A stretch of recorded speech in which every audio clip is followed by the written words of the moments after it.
Hello student, कैसे हैं आप? उम्मीद है आप बेहतर होंगे, हेल्दी होंगे और आपकी पढ़ाई ठीक से चल रही होगी। स्टूडेंट्स, मैं आपको पढ़ा रहा था क्लास 7 के एक बुक जिसका नाम था न्यू लॉन्गमैन विस्टास। तो न्यू लॉन्गमैन विस्टास बुक का मैंने हिस्ट्री और ज्योग्राफी के चैप्टर्स को एक्सप्लेन कर दिया था। सिविक्स के चैप्टर मैंने एक्सप्लेन नहीं किए थे, तो अब उसका नंबर आ गया है और आज मैं आपको बताने जा रहा हूँ इसका सबसे फर्स्ट जो चैप्टर, जो सबसे पहला आपका चैप्टर है, डेमोक्रेसी एंड इक्वलिटी। ठीक है, क्या है उसका नाम? Democracy and equality.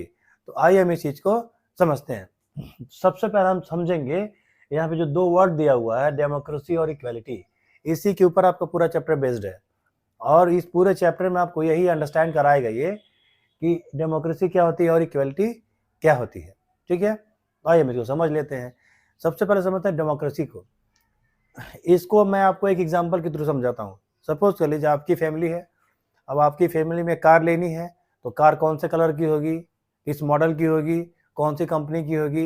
मोबाइल लेना है, ठीक है, तो मोबाइल कौन सा होगा, बजट कितना है, कैसा मॉडल लेंगे, कैसा डिज़ाइन लेंगे, कितने मेगापिक्सल के लेंगे, ये मिल बैठकर फैमिली के लोग डिसाइड कर लेते हैं।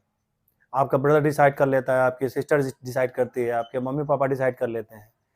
ठीक है, एक फैमिली में सब चीज़ें डिसाइड हो जाती हैं।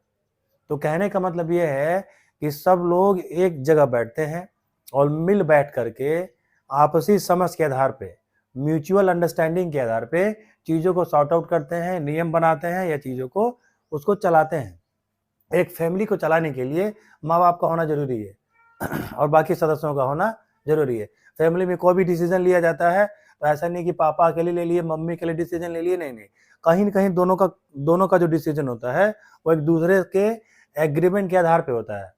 अगर फादर ने कोई डिसीजन लिया तो मदर एग्री करती हैं, मदर ने लिया तो फादर एग्री करते हैं और बच्चे दोनों के डिसीजन को एग्री कर लेते हैं।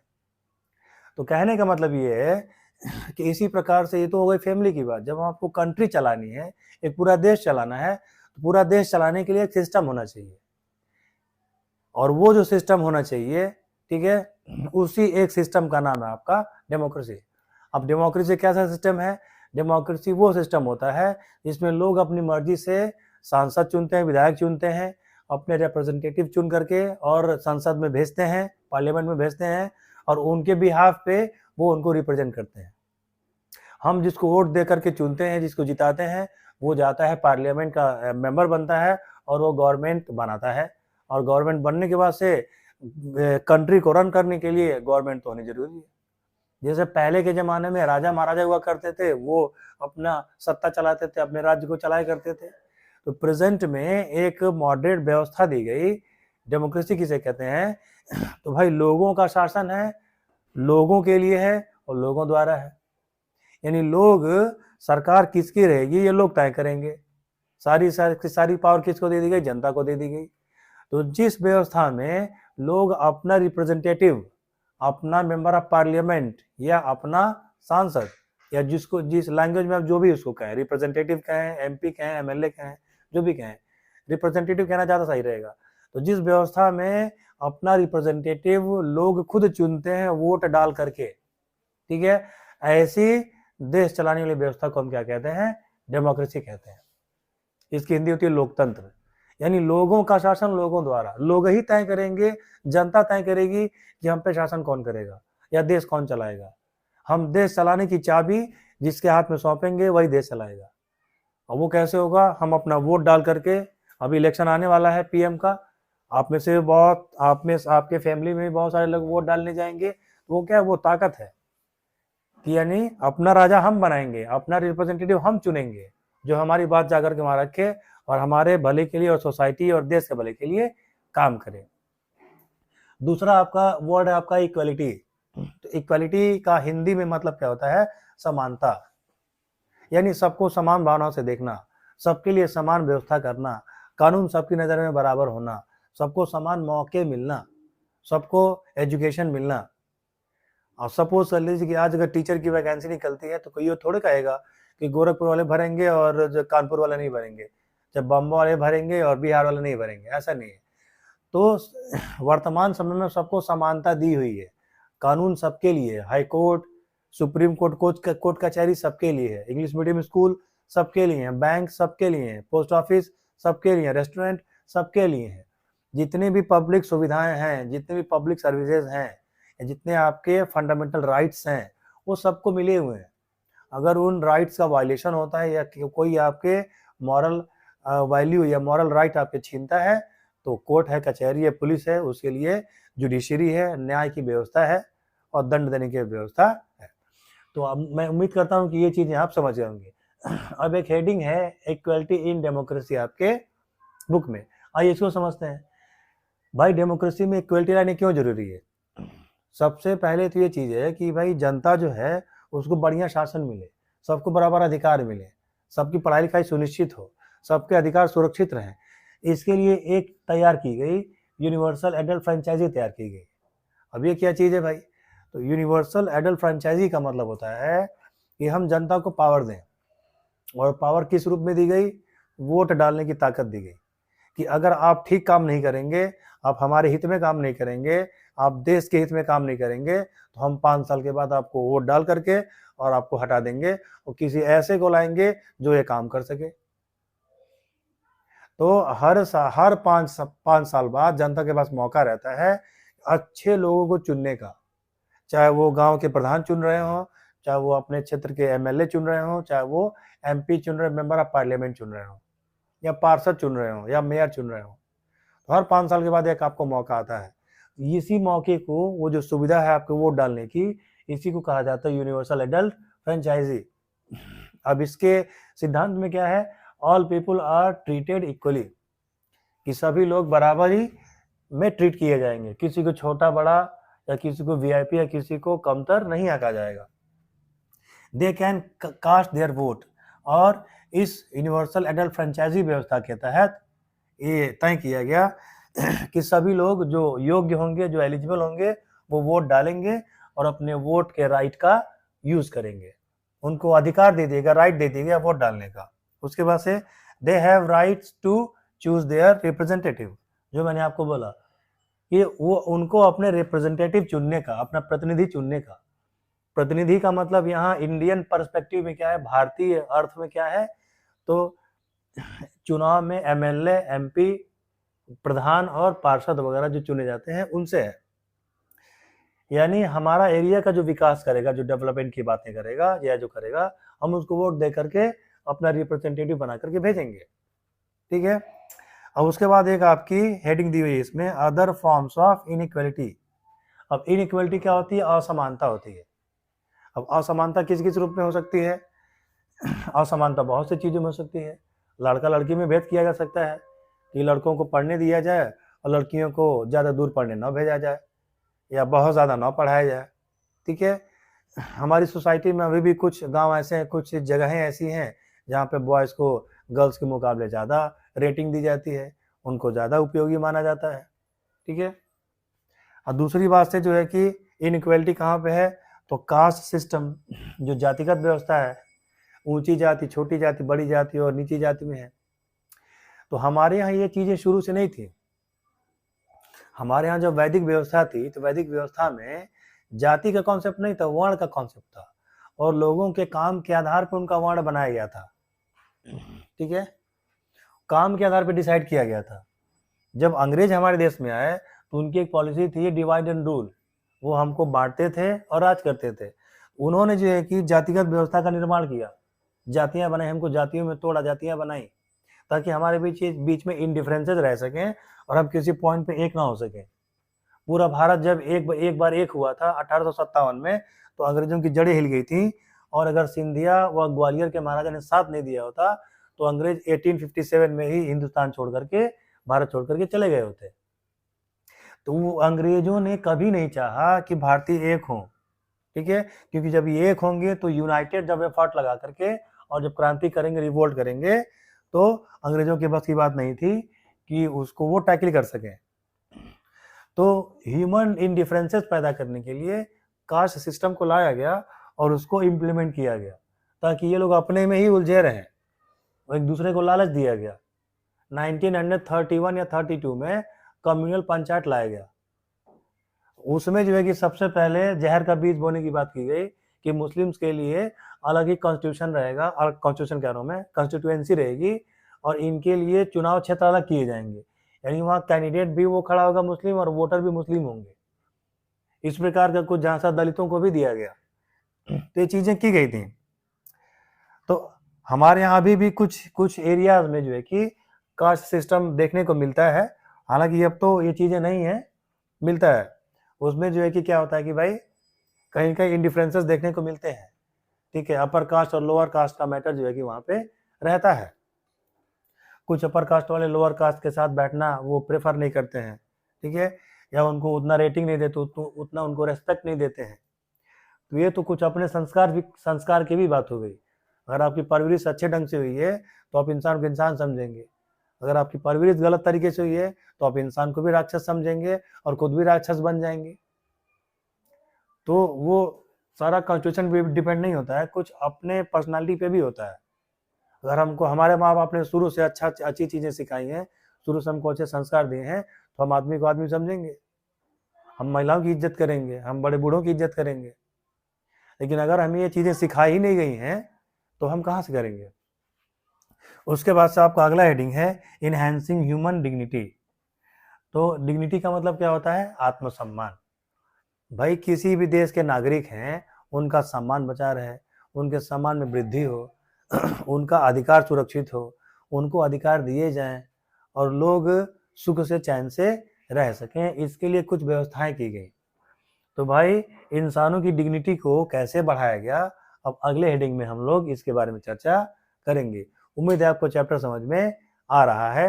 अगर आ रहा है और यहाँ तक वीडियो देख लिए हैं, वीडियो को लाइक कर दीजिए और चैनल पे पहली बार आए हैं तो सब्सक्राइब करके ही जाइए। अब आते हैं और अगली हेडिंग को देखते हैं।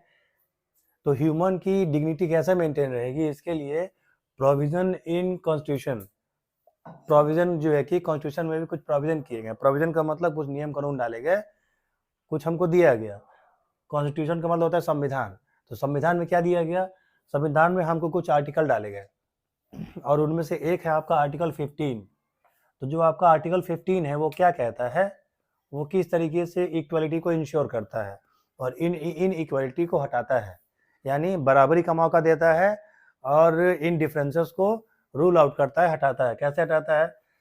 अब आपके आर्टिकल 15 में लिखा हुआ है कि रिलीजन के बेसिस पे, कास्ट के बेसिस पे, सेक्स यानी कि मेल फीमेल, ठीक है, लड़का लड़की के बेसिस पे, रेस उसका नस्ल के आधार पे और प्लेस ऑफ बर्थ के आधार पे आप कुछ भी इंडिफरेंस नहीं कर सकते। ऐसा नहीं है कि कोई आसाम में पैदा हुआ है तो यूपी में आके गवर्नमेंट जॉब नहीं कर सकता, या यहाँ पे आकर के वो जमीन नहीं खरीद सकता, या मकान नहीं बना सकता, या दुकान नहीं खोल सकता, या अपना बिजनेस नहीं सेटअप कर सकता, ठीक है। ऐसा कुछ नहीं है, वो सारा अलग है। मैं गोरखपुर का बिलोंग करता हूँ, मैं यूपी से हूँ, तो ऐसा नहीं है कि मैं महाराष्ट्र में जाऊँगा, वहाँ मुझे ज़मीन खरीदनी है तो मुझे कोई दिक्कत होगी, या हमको मना कर दिया जाएगा कि आप यहाँ ज़मीन नहीं कर सकते, जहाँ पैदा हुए हैं वहीं जाके ज़मीन खरीदिए। तो ऐसी कोई बात नहीं है। तो रिलीजन के आधार पे मेरा धर्म क्या है ये नहीं पूछा जाएगा कहीं भी। मुझे किसी स्कूल में एडमिशन लेना है, यूनिवर्सिटी में एडमिशन लेनी है, किसी कंपनी में नौकरी करना है, किसी स्कूल में टीच करना है, पढ़ाना है, तो मुझसे मेरा रिलीजन नहीं पूछा जाएगा। अगर पूछा जाता है तो ये अपराध है और हाई कोर्ट में या पुलिस के स्टेशन में इसके खिलाफ FIR की जा सकती है और उनको पनिशमेंट मिलेगी। आपका कॉन्स्टिट्यूशन कहता है कि आप पूछ ही नहीं सकते, कास्ट के बेसिस पे, सेक्स के बेसिस पे, रेस के बेसिस पे और प्लेस ऑफ बर्थ के बेसिस पे आप ये नहीं कर सकते। तो आर्टिकल 15, आपको आर्टिकल 15 से लेके आर्टिकल आपका 25 या 29 तक बहुत सारे आर्टिकल हैं, इसमें आपको हर एक एरिया में बराबरी आपको इंश्योर कराई जाती है। अच्छा, अब देख लेते हैं अगला हेडिंग आपका है गवर्नमेंट इनिशिएटिव्स, यानी एजुकेशन के फील्ड में बराबरी करने के लिए, या जो पिछड़े बच्चे हैं, ठीक है, पैसे की कमी के नाते या बैकवर्ड होने के नाते जिनको एजुकेशन नहीं मिल पा रहा है, तो गवर्नमेंट ने भी कुछ इनिशिएटिव्स किए, यानी कुछ अपने तरफ से भी उन्होंने काम किए। तो वो काम ऐसा कब किया गया? सबसे पहले मिड डे मील स्कीम लाया गया, ठीक है। क्या लाया गया? Mid day meal scheme. आजकल जितने भी प्राइमरी और जूनियर के जो गवर्नमेंट स्कूल हैं वहाँ पे ये स्कीम आज भी चल रही है। तो ये स्कीम सबसे पहले लाई कब गई थी? 15 अगस्त 1995 को, 15 अगस्त 1995 को ये स्कीम लाई गई थी। अच्छा, इस स्कीम को लाने का ऑब्जेक्टिव क्या था, उद्देश्य क्या था? ये स्कीम इसलिए लाई गई थी, इस स्कीम में था क्या कि एक वक्त का भोजन, ठीक है, दोपहर का जो आफ्टरनून के टाइम का भोजन बच्चों को स्कूल में ही मिलेगा और वो गवर्नमेंट की तरफ से रहेगा। गवर्नमेंट व्यवस्था करेगी कि खाना जरूर वहाँ पे बने। तो जो बच्चे गरीब हैं बेचारे, जो खाने पीने की उनको दिक्कत है, तो पहली बात तो ये कि ये कॉपी किताब फ्री कर दिया गया, ड्रेस फ्री कर दिया गया, कॉपी किताब मुफ्त में मिलता है, ठीक है, कॉपी किताब खरीदने की झंझट को खत्म कर दिया गया। दूसरा झंझट क्या हुआ कि भाई उनके घर में हो सकता है गरीब हैं तो टिफिन ना बने, खाना ना बने, इसलिए बहुत से बच्चे अब भूखे पेट थोड़ी पढ़ने आएंगे। तो गवर्नमेंट ने कहा कि भाई हम इसकी भी व्यवस्था करेंगे, दोपहर का एक टाइम का भोजन हम बच्चों को देंगे और उसमें बाकायदा उसका डाइट चार्ट बना कि किस दिन क्या क्या बनना है। और कुछ स्कूल में रूल फॉलो हुए, कुछ स्कूलों में रूल फॉलो नहीं हुए, ठीक है। और उसका ऑब्जेक्टिव क्या था? To provide elementary education to all childrens, primary level की एजुकेशन सभी बच्चों को अवेलेबल कराने के लिए ये स्कीम बनाई गई, ताकि वो अपना घर छोड़ करके स्कूल में आएँ। जब स्कूल में आएंगे तो एजुकेशन तो उनको दे ही दिया जाएगा, जब वो स्कूल आएंगे ही नहीं तो अब घर जाके उनको एजुकेशन तो दिया नहीं जाएगा। तो दोपहर का जो खाना बनाया जाता था वो उनको बुलाने के लिए बनाया जाता था कि भाई उसी लालच में बच्चे आएंगे, जब स्कूल में आएंगे तो कुछ न कुछ सीख करके ही जाएंगे। तमिलनाडु आपका वो पहला स्टेट था जिसने इस मिड डे मील स्कीम को लॉन्च किया था, और तब से लेकर के मिड डे मील स्कीम में बहुत सारे चेंजेस हुए, ठीक है। अब तो ये स्कीम जो है कि काफ़ी अच्छे से चल रही है। अब इसमें अलग अलग दिन अलग अलग जो है कि शेड्यूल से भोजन बनाने का नियम है, ठीक है। वो सारी चीज़ें एक्टिवेट हो रही हैं और इसी के लिए किया गया, ठीक ना।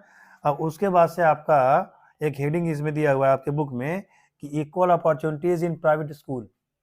भाई हर माँ बाप का सपना होता है कि हम भी अच्छे से अच्छे स्कूलों में अपने बच्चों को पढ़ाएं, और प्राइवेट स्कूल से अच्छी सुविधा देते हैं। मैं ये नहीं कह रहा कि गवर्नमेंट स्कूल अच्छी सुविधा नहीं देते हैं, बहुत जगह ऐसे हैं तो गवर्नमेंट स्कूल जो है कि प्राइवेट स्कूलों से, पब्लिक स्कूलों से अच्छा काम कर रहे हैं। लेकिन जहाँ गवर्नमेंट स्कूल अच्छा काम नहीं कर रहे हैं वहाँ लोगों की मजबूरी है कि प्राइवेट स्कूलों में पढ़ाना। अब प्राइवेट स्कूल में पढ़ाने में एजुकेशन महंगी होती है। अब लाखों करोड़ों रुपया लगा करके स्कूल खोलने वाला समाज सेवा करने के लिए तो बैठा नहीं है, और चाहे तो वो समाज सेवा कर सकता है। हर एक स्कूल वाला चाहे तो 100, 200, 100, 150, 150 बच्चों को, 100 बच्चों को या 50 बच्चों को फ्री में पढ़ा सकता है, क्योंकि जो करोड़ों रुपया लगा करके स्कूल खोल सकता है तो उसके पास इतना तो पैसा होगा ही कि वो 25, 30, 20, 40, 50 गरीब बच्चों को एजुकेशन दे सकता है। लेकिन लोग देते नहीं है, क्योंकि उनका मेन मोटिव क्या रहता है? स्कूल खोल के पैसा कमाना। तो पैसा कहीं से भी आए, एडमिशन अच्छा खासा हो, पैसा हो, तो वो उसको बिजनेस बना लेते हैं। तो गवर्नमेंट ने एक इनिशिएटिव लाया कि भाई 25% जो आपकी सीटें हैं प्राइवेट स्कूलों में वो आप गरीब बच्चों से भरेंगे, ठीक है। अगर आपका कोई गरीब का बच्चा आता है एडमिशन लेने के लिए तो आपका स्कूल महंगा है तो पैसे के लिए आप उसको मना नहीं करेंगे। 25% एडमिशन आपको गरीब बच्चों का करना है। तो कुछ स्कूलों ने रूल को फॉलो किया और कुछ स्कूलों ने रूल को फॉलो नहीं किया। कुछ स्कूलों ने क्या किया कि एडमिशन पहले ले लिया, उसके बाद पैसे के लिए दबाव बनाने लगे, और कुछ स्कूलों में ये चीज़ें हुई। और आज भी ये स्कीम आपकी चल रही है कि प्राइवेट स्कूलों में, ठीक है, 25% एडमिशन जो है कि आपको गरीब बच्चों का। मैं कहता हूँ कि आप 10 बच्चों को ही लीजिए ना। अगर हर स्कूल वाले तय कर लें, सभी प्राइवेट स्कूल वाले तय कर लें कि हमको हर साल 10 गरीब बच्चों को, 10 गरीब बच्चों को एडमिशन करना है, एक बच्चा नहीं बचेगा और सब बच्चों को एजुकेशन मिल जाएगी।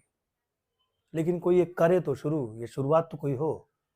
लोग पैसे के पीछे पागल हुए जा रहे हैं। 10,000 एडमिशन का है तो लोग 500 नहीं छोड़ रहे हैं। कई स्कूल वाले ऐसे हैं जो 100 रुपया, 50 रुपया तक नहीं छोड़ते एडमिशन में।